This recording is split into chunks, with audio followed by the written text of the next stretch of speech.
ازيكم؟ هعمل معاكم كشري الحلة الواحدة.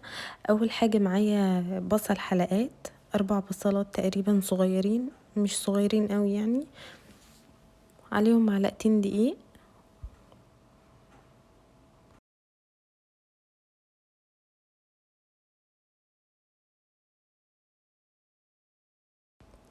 بعد كده هحط زيت في الطاسة وهبدأ احمر البصل.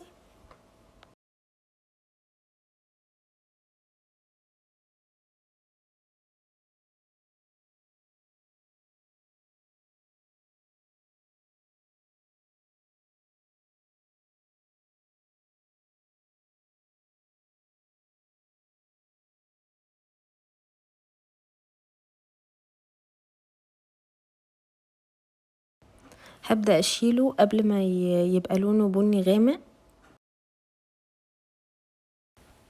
في حلة بقى كبيرة هحط زيت قلي البصل اللي انا قليت فيه، هحط تقريبا نص كوباية كبيرة ونص كوباية شعرية.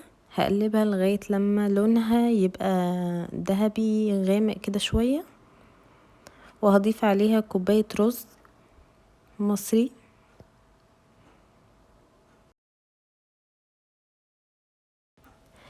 هدي كل حاجة تقريبا كفايتها في التقليب لغاية لما تتغلف بالزيت كويس.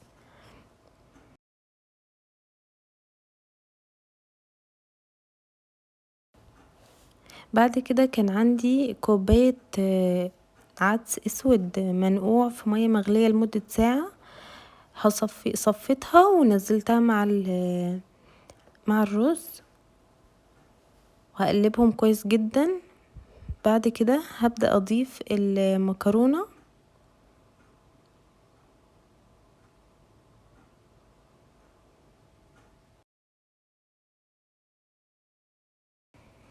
كوباية ونص مكرونة. هقلب كل حاجة كويس جدا، كل ما انزل حاجة هقلبها كويس جدا في الزيت.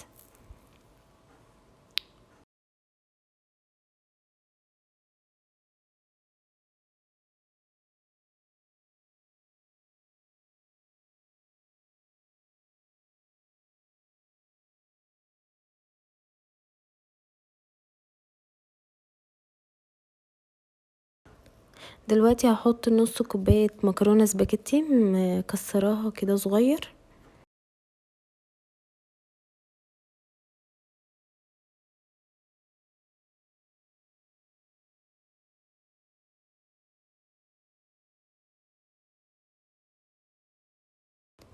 وهحط مية مغلية لغاية لما تغطي الكشري تقريبا سنتي واحد، مش هزود مية عشان ما يعجنش.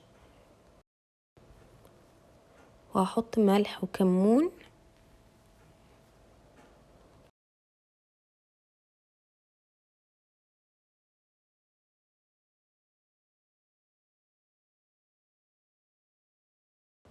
تقريبا كده بدأ يتشرب المية، فهغطي عليها وههدي النار خالص خالص لمدة 20 دقيقة تقريبا، وهفتح اشوف استوى ولا لا. هو كده كده يعني كده استوى معايا. بصوا مفلفل وحلو جدا، حلو قوي. الاختراع بتاع الكشري الحلة الواحدة ده احلى بكتير من كذا حلة. هبدأ اعمل الصلصة بقى. هاخد برضو من زيت البصل اللي انا قليته، وهحط 4 5 فصوص توم مفرومين. هقلبهم لغاية لما يبقى لونهم داخل على الذهبي كده، مش هغمقهم خالص. وهحط معلقة صلصة كبيرة هقلبها كويس قوي. بعد كده هحط عليهم الطماطم معصورة،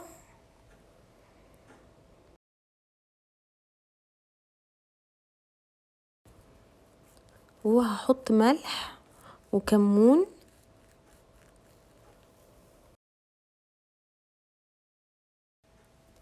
ومعلقتين سكر صغيرين ومعلقة شطة.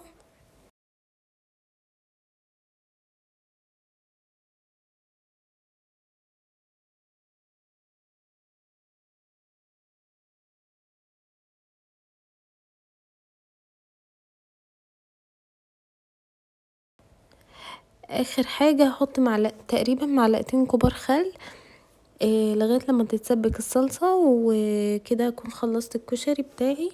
بس جربوه احلى بكتير. انا كنت مترددة الاول ان انا اجربه، بس حلو جدا مش هغيره تقريبا، يعني مش هرجع للطريقة الاولانية تاني.